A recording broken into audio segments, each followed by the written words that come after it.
Ого. О, обикновено готвене. Как сте тази вечер? Добре ли се чувствате? Сигурно. Ще се почувствате още по-добре, след като опитате да си направите днешната ни страхотна, много бърза, лесна рецепта като за обикновено готвене. Тя се казва hot dog с карамелизиран лук. Страхотно нещо ще ви покажа сега. Съставките за този хот-дог са, както винаги, абсолютно всичко, което почти искате. Така? Но много важно да имате лук, лукче, което ние ще карамелизираме, кафява захар малко за карамелизацията, сосче ще направим едно специално за хот-догчето, майонезка, кетчуп, горчица, кашкавалче, естествено, едни прекрасни кремвирши с... в случая нямат механично отделено месо, но можете всякакви да си сложите. Както и да е. Тук имаме запържено лукче, което после леко може да поръсите. Олио, масълце. Много елементарна рецепта за хот-дог в неделна вечер или по някой път и за четвъртък. Така, нека да преминем към рязането на лукчето и неговото карамелизиране. Една глава лукче. Разрязвате си на... може всякакво лукче да ползвате. Разрязвате си на половина и я правите на полумесец. Абсолютно не се притеснявате, като го правите на полумесец. Ето такива полумесеци, може някакви други полумесеци ви знаете, аз знам тези. И го режете на половинки. На полукръгчета. Как се казва това? Полумесечета. Както и да е. Не се притеснявате, даже и да не е много красиво. Не е никакъв проблем за обикновеното готвене в къщи. Почна се задъхвам, аз остарял. Чуп, хоп. Сега ще ви покажа как. Айде. Готово ли?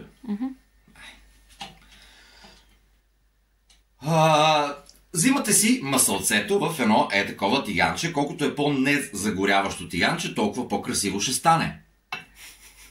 Взимате си масълценце, в зависимост колко лукче искате, слагате си го. Ето тук аз още малко масълценце ще сложа. Чики. Така. Малко, както знаете. Ако сте ми гледали другите видеа, олио, ама мъничко, да не загори това и оновати. Аз не съм го включил в момента котлона, не очаквайте нещо да стане. Сега, включваме котлона на средна температура да се разбруцка малко това нещо и ще добавиме лукчето, което ще се омагьосва на бавен огън известно време. Вече загрятото ни масълце, лекичко, цвърчучка и взимаме лукченцето, даже с ръчичка е по-хубаво да го разжломбите малко, така чака. В случая аз съм го сложил на средна температурка, а не на най-високата, за да не прегарят нещата, защото те трябва на много бавен огън да се шушумишкат тия лукченца. Ето, идеално количество за това нещо. И сега на бавен огън трябва да се следят и през 10 минути там някъде горе-долу да се разбъркват като станат готови. Аз сега даже малко ще ги посоля. Ето, даже леко ги посолявам, ама съвсем леко. Хоп. И чакаме, след малко ще ви покажем как се получават нещата. Охо! Обикновено готвене! Здравейте! Вече сме на... Що гледаш така странно? Добре. Вече сме на интересно положение тук с лучето. Той е почнал да поумеква, да придава аромат на помещението. Страхотно е. Така, тук идва момента, в който ще вземем малко кафява захар и ще наръсиме леко да има така кафява захарчица. Мисля, че толкова стига. Айде още малко. Така, хващате, разбърквате. И какво правим сега? Снимаш ли? Да. Екстра. Така, с захарчицата, като сме сложили, така леко разбъркваме я и добавяме една-две супени лъжички водичка, малко е така, и пак разбъркваме, докато водичката се поизпари. Хоп-хоп, хип-хипи-хипи, хопи-хапи-хупи, кажи. Давай. Охо! Става изключително много проблеми технически, където вие няма как да ги знаете, защото обработката на видеята е топ левел. Много висока топка. И ако се сменя светлината постоянно във видеото, това е защото сме неориентирани.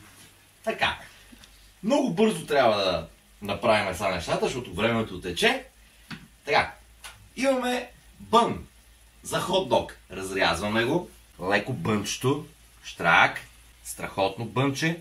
Така. Ще му сложим от карамелизираното лукче. Но се налага да направим едно леко сосче, тип някакви други сосчета умешани заедно. Слагаме малко майонезка. Слагаме от количеството на майонезката слагаме по-малко количество кетчупче. От количеството на кетчупчето слагаме по-малко количество горчичка. Така. Оп. И това ви е сосчето, което трябва да си направите. Това сосче върви на абсолютно всичко, което се сетите. Примерно на кола върви, на чорап, на всякакви неща върви това сосче. Умешвате го хубаво, мажете едната страна на бънчето, така.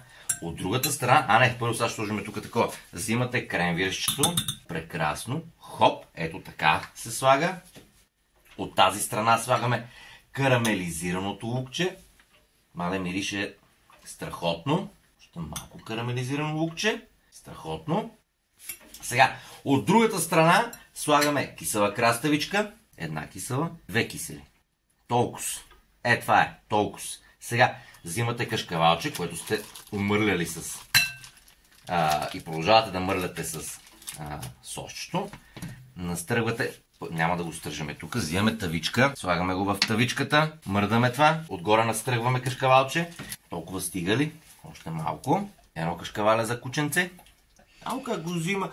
Абе, чученце, няма шуйшо. Взимаме си от кашкавалчето.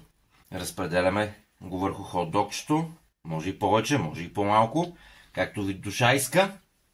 И го слагаме от горната страна на фурната да се запече за 5,30 минути. Съвсем. Готово! Вече са минали 5, колкото ви казах секунди. Но е изключително сложно да правиш каквото и да било, когато имаш такъв прекрасен домашен любимец, където постоянно иска да ти седи в краката. Ще го покажеш ли? Ето го. Той седи точно там, където не трябва да бъде. Както и да е. Сега ще застанем върху него. Горе-долу. Внимаваме да не го настъпиме. Ето сега той ще иска да стане. Ето го и него. Така. Готово. Взимаме си... то изключително много пари. Ето го вече запеченото бънче, хот-догче или както искате го наричайте. Слагаме си го тук така. Можете, ако искате да си наръсите още нещо отгоре. Аз ще сложа и малко такова запържено лукче отгоре, за да му придадем хрупкавост. Не, че няма достатъчно хрупкавост и леко като е запечено на фурната. Правиме автентичното ни демонстративно разрязване на храната. Внимаваме с животното. Даже може да не успеем да го разрежеме като хората. Страхотно. Перфектно хот-догче. Да ви е сладенко!